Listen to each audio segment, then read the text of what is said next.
नमस्कार दर्शक बंधु आपण को एमआर ओडिया न्यूज वन को स्वागत। आज सुना रूपा दर जानिबा जो माने सुना रूपा किने पई चाहुचंती ताको पई विशेष खबर। आपण माने आश्चर्य होई जिबे आज दर सुनिले। आज होची मार्च 26 गुरुवार।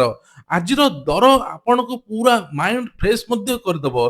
तेणु वीडियोटी को मध्ये शेष पर्यंत देखंतु। 18 कैरेट 22 कैरेट 24 कैरेट रूपा 1 ग्राम 8 ग्राम टू आरंभ करी सब किछि रिपोर्ट एई गोटे चैनल माध्यम रे पाइबे। ओडिसा रे 1 नंबर चैनल सठिक तथ्य देउथुवा channel MR Odia news one. तबे प्रथम थर ପାଇଁ कि एबे आपण माने 8 ग्राम 10 ग्राम 12 ग्राम 100 ग्राम ता सता 2 दिन रिपोर्ट 5 दिन रिपोर्ट पूर्व केते थिला 2 वर्ष तळे एबे केते रहिछि आगु केते हेबो सब किछि एनालिसिस करके दिया जिवो। जहा फल गोटे निवेशक पई मध्ये बड़ खुशी खबर। जहा फल आपण पॉकेट ऊपर मध्ये प्रभाव पड़िबो नाही। जहा फल आपण माने 5 लाख सुना किनले मध्ये आपण लाख टका मध्ये अप टू सेव करि परिबे। जहा फल आपण माने को दिन सेट करिवे डेट ସେଇଟା ମଧ୍ୟ ଆମେ କହିଦବୁ। ତେବେ ଆଜି ହେଉଛି 26 ମାର୍ଚ୍ଚ 2026। 24 କ୍ୟାରେଟର ମୂଲ୍ୟ ଆଜି ରହିଛି 14,668। ତା ସହିତ 22 କ୍ୟାରେଟର ମୂଲ୍ୟ ରହିଛି 13,446 ଏବଂ 18 କ୍ୟାରେଟର ମୂଲ୍ୟ ରହିଛି 11,002 ଟଙ୍କା।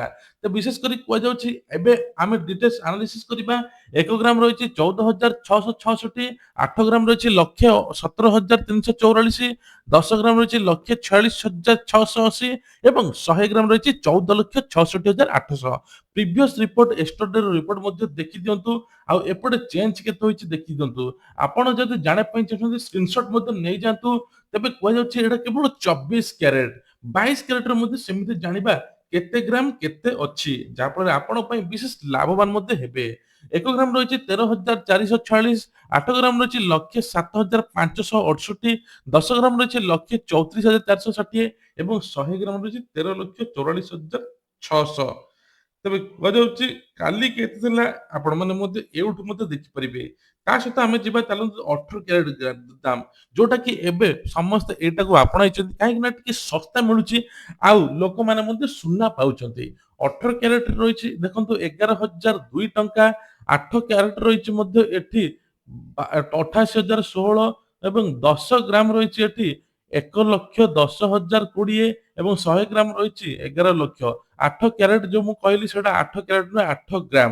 ଏଟା କିନ୍ତୁ 18 କ୍ୟାରେଟ ଗୋଲ୍ଡ ର 1 ଗ୍ରାମ 8 ଗ୍ରାମ 10 ଗ୍ରାମ 100 ଗ୍ରାମ ଅଛି। ଆପଣ ଏଠୁ ସ୍କ୍ରିନଶଟ ମଧ୍ୟ ନେଇପାରିବେ।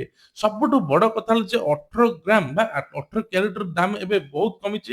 ଆପଣ ମାନେ ମଧ୍ୟ ଚାହିଁଲେ ଏଠୁ ଜୁଏଲାରୀ ବନାଇ ପାରିବେ। ଦେଖନ୍ତୁ ଏଠି 28 ଦିନ ରିପୋର୍ଟ 30 ଦିନ ରିପୋର୍ଟ ଗୋଟେ ବର୍ଷ 2 ବର୍ଷ ଯୋଉମାନେ ନିବେଶ କରୁଛନ୍ତି, ନିବେଶ ଆଗକୁ କରିବା ପାଇଁ ଚାହୁଁଛନ୍ତି, ଆପଣ ଏଇ ଷ୍ଟଡି କରିବେ ଯେ ଏଇ 6 ମାସ ଭିତରେ କେତେ ଫ୍ଲକ୍ଚୁଏଟ ହେଉଛି, କମୁଛି କି ବଢୁଛି। ଏପଟେ ତ ଯୁଦ୍ଧ ଚାଲିଛି, ସେପଟେ ଷ୍ଟାର୍ଟ ଅଫ୍ ହୋମରୁ ମଧ୍ୟ ରାସ୍ତା ଖୋଲା ହୋଇନାହିଁ। ପେଟ୍ରୋଲ ଦର ମଧ୍ୟ ଧୀରେ ଧୀରେ ବଢିଲାଣି। ଲଗାତାର ମଧ୍ୟ ଏବେ କୁହାଯାଉଛି ଆହୁରି ମଧ୍ୟ ସବୁ କିଛି ବଢିଯିବ। କିନ୍ତୁ ଏପଟେ ଦେଖିବାକୁ ମିଳୁଛି ଲଗାତାର ସୁନାର ଦର ମଧ୍ୟ କମୁଥିବା ବେଳେ ଆଜି ଗୋଟେ ବଡ ପରିବର୍ତ୍ତନ ଦେଖିବାକୁ ମିଳିଛି। ହଠାତ୍ ଦେଖନ୍ତୁ ଏଇ ଗ୍ରାଫରେ ସୁନା ଦର ଆଜି ବଢିଛି। ସୁନା ଦର ବଢିବା ସହିତ ରୂପା ଦର ମଧ୍ୟ ଷ୍ଟେଟ୍ ବଢିଯାଇଛି। ଯାହା ଫଳରେ ଆପଣଙ୍କ ପାଇଁ ଆଜି ନିବେଶ କରିବା ବା ଆଜି କିଣିବା ପାଇଁ କି ମୋ ମତରେ ଆମ ମତରେ ଆପଣ ମାନେ ଆନାଲିସିସ୍ କରି ଜାଣିପାରିବେ। 1 ମାର୍ଚ୍ଚ 2026 ରେ ଦେଖନ୍ତୁ 17,309 ଟଙ୍କା ଥିଲା। ଏବେ 26 ମାର୍ଚ୍ଚରେ 14,668 ଅଛି। ତେବେ କହିଛି 15,865 ଥିଲା 22 କ୍ୟାରେଟ ଏବଂ 13,446 ଅଛି। କିନ୍ତୁ ଦେଖନ୍ତୁ ମାର୍ଚ୍ଚ ହିସାବ ଯଦି ଆମେ ଧରିବା 1 ମାର୍ଚ୍ଚରେ ଥିଲା 17,000 ଏବେ 14,000 ମାନେ 3,000 ଟଙ୍କା କମିଛି। କିନ୍ତୁ ଗୋଟେ ସପ୍ତାହ ତୁଳନାରେ ଆଜି ମଧ୍ୟ ବଢିଛି, ସେଇଟା ମଧ୍ୟ ମନେ ରଖିବାକୁ ପଡିବ। ସିଲଭର ସେମିତି ରୂପା ରେଟ୍ ମଧ୍ୟ ଦେଖନ୍ତୁ 1 ଗ୍ରାମ ରହିଛି 260 ଟଙ୍କା, 1 କିଲୋଗ୍ରାମ ରହିଛି 2,60,100 ଟଙ୍କା। ଗତକାଲି ରିପୋର୍ଟ ଆପଣ ଜାଣିଲେ ଆଶ୍ଚର୍ଯ୍ୟ ହେବେ ଯେ କେତେ ପରିମାଣରେ ଆଜି ହଠାତ୍ ଏତେ ପରିମାଣରେ ବଢିଗଲା। 100% ପାଖାପାଖି ଦେଖନ୍ତୁ ଏଠୁ ଦେଖନ୍ତୁ କେତେ ପରିମାଣରେ ବଢିଲା। ଆପଣମାନେ ଦେଖିଲେ ଆଶ୍ଚର୍ଯ୍ୟ ହେଇଯିବେ। 1 ଗ୍ରାମ ରହିଛି 260 ଟଙ୍କା, 8 ଗ୍ରାମ ରହିଛି 2,080 ଟଙ୍କା, 10 ଗ୍ରାମ ରହିଛି 2,601 ଟଙ୍କା, 100 ଗ୍ରାମ ରହିଛି 26,010 ଟଙ୍କା ଏବଂ 1,000 ଗ୍ରାମ ବା 1 କିଲୋ ରହିଛି 2,60,100 ଟଙ୍କା। ତ ଦେଖନ୍ତୁ ଏଠି 100 ଟଙ୍କା ପଡିଥିଲା 2,60,000 ଗତକାଲି ଥିଲା। କିନ୍ତୁ କୁହାଯାଉଛି ଯେ 3,25,000 ଟଙ୍କା ଥିଲା 1 ମାର୍ଚ୍ଚରେ ବା 1 ରୁ 5 ମାର୍ଚ୍ଚ ଭିତରେ। ଏଠି ମଧ୍ୟ ଦେଖିପାରିବେ ହଠାତ୍ ଏବେ ମଧ୍ୟ କମିଛି। କିନ୍ତୁ କୁହାଯାଉଛି ଯେ ଏଇ ସପ୍ତାହରେ ରୂପା ଦର ପୁଣି ଲଗାତାର ବଢିଛି 2,49,000 ମଝିରେ ଥିଲା। ମଜୁରୀ ଥିଲା 2,49,000 ଏବେ 2,60,000 ଅଛି। ଷ୍ଟେଟ୍ 11,000 ମଧ୍ୟ ରୂପା ଦର ମଧ୍ୟ ବଢିଛି କହିବାକୁ ଗଲେ। କିନ୍ତୁ ଆପଣ ଯଦି ଆଜି କିଣୁଛନ୍ତି ରୂପା ଏବଂ ସୁନା ଆପଣ ପକେଟ ଉପରେ ଭାରି ପଡିପାରେ। ଗତକାଲି ଆପଣମାନେ ଚାହିଁଲେ ଅପେକ୍ଷା କରିପାରିବେ। କାରଣ ଗୋଟେ ସପ୍ତାହ ମଧ୍ୟ ଆପଣ ଅପେକ୍ଷା କରି ଆନାଲିସିସ୍ କରିବେ।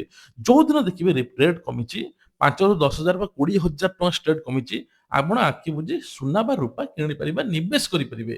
ଗୋଟେ ଗୋଟେ ଦିନର ମୌକା ଆଜ୍ଞା ଆପଣ ଗୋଟେ ଦିନର ମୌକା ପାଇପାରିବେ। ତେବେ ତା ସହିତ ଆମେ ପ୍ୟୁରିଟି ଜାଣିବା ସୁନା ଏବଂ ପ୍ୟୁରିଟି କେତେ ଅଛି। ଦେଖନ୍ତୁ ସୁନା ଲୋକମାନେ କିଣି ଦଉଛନ୍ତି ଏବେ ସୁନାରେ ବହୁତ ଠକେଇ ଚାଲିଛି ଖାଲି ହଲମାର୍କ ଦେଖିଦେଲେ ହବ ନାହିଁ। ଆପଣ ଗଭର୍ଣ୍ଣମେଣ୍ଟର BIS ଆପ୍ କୁ ଡାଉନଲୋଡ କରିବେ, ହଲମାର୍କ ଏଣ୍ଟ୍ରି କରିବେ, ସୁନାର ପ୍ୟୁରିଟି କେତେ, କେବେ କିଣା ହେଇଥିଲା, କେତେ ଗ୍ରାମ ସବୁ କିଛି ସେଇ ଆପ୍ ମାଧ୍ୟମରେ ପାଇପାରିବେ। କୋଉ ଜୁଏଲାରୀ ମଧ୍ୟ କିଣା ହେଇଥିଲା ସେ ମଧ୍ୟ କହିଦବ। ତେଣୁ ଆପଣମାନେ ଆଦୌ ବ୍ୟସ୍ତତା ହେବା ଦରକାର ନାହିଁ। ସୁନା କିଣୁଛନ୍ତି କହିଲେ ସୁନା ଥିଲେ ଭାଗ୍ୟରେ ମିଳେ। ତେଣୁ ସୁନା ଯେତେବେଳେ ଆପଣମାନେ କିଣିବେ ଶୁଦ୍ଧତା ସହିତ କିଣିବେ ଯାହାଫଳରେ ଆପଣ ମଧ୍ୟ ଲାଭବାନ ହୋଇପାରିବେ।